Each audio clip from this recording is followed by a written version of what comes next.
Alright, y'all. Today we're going to check out this cold steel Black Bear Bowie. I don't know how well we can see this, but this is a 12-inch blade.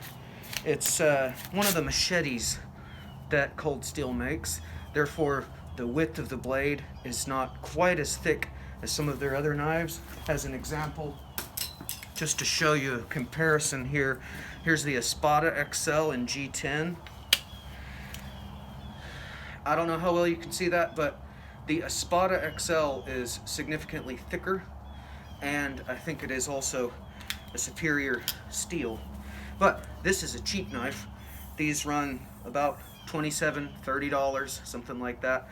One interesting thing about it, it's actually got an extra sharpened edge here along the top. Most of the time this is a fake edge, but interesting, makes it better for stabbing. You know, if you have to stab a bear with it, I guess. But aside from that, it's mainly a chop. We are gonna torture test this sucker real quick and see what happens.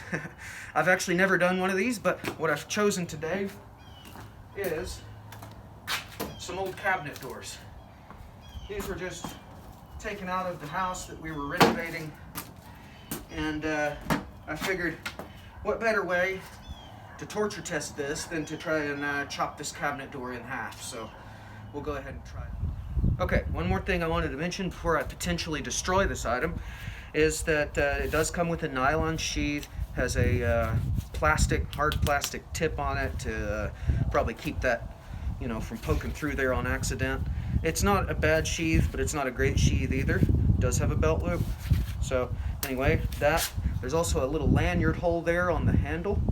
And I will also say that this handle material is one of the most displeasing handles that I have in my entire collection. I really don't like this handle. It's really fat and round and clunky.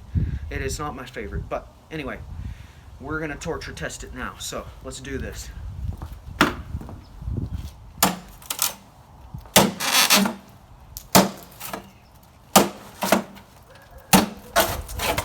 It's actually working quite well.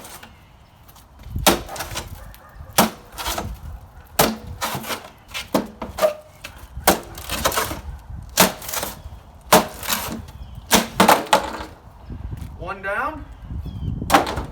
How about we do this one again? Go for a different approach this time. I'm gonna come down from above.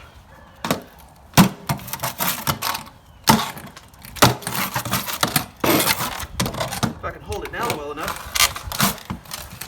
That's the one issue, is it just getting stuck, but aside from that, it's doing well.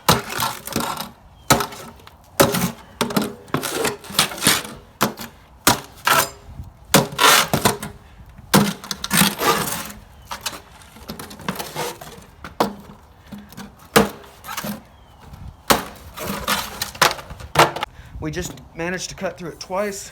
Let's take a look at the blade. So, what I'm noticing here, aside from residue left on the blade, obviously lots of junk there, lots of marks. However, it is not that dull. I don't see any rolls. It's still sharp. I hardly see any nicks. There's something that no, I scratched that off. That's not a nick. All right. Well, so far so good. Works pretty well. Let's cut the other one. Didn't do a whole lot better, did it?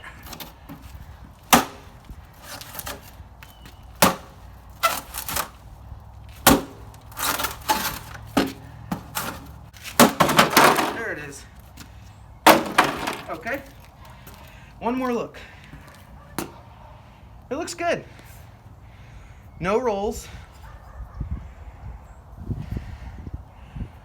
I don't see any nicks that are like significant. It really does still look straight.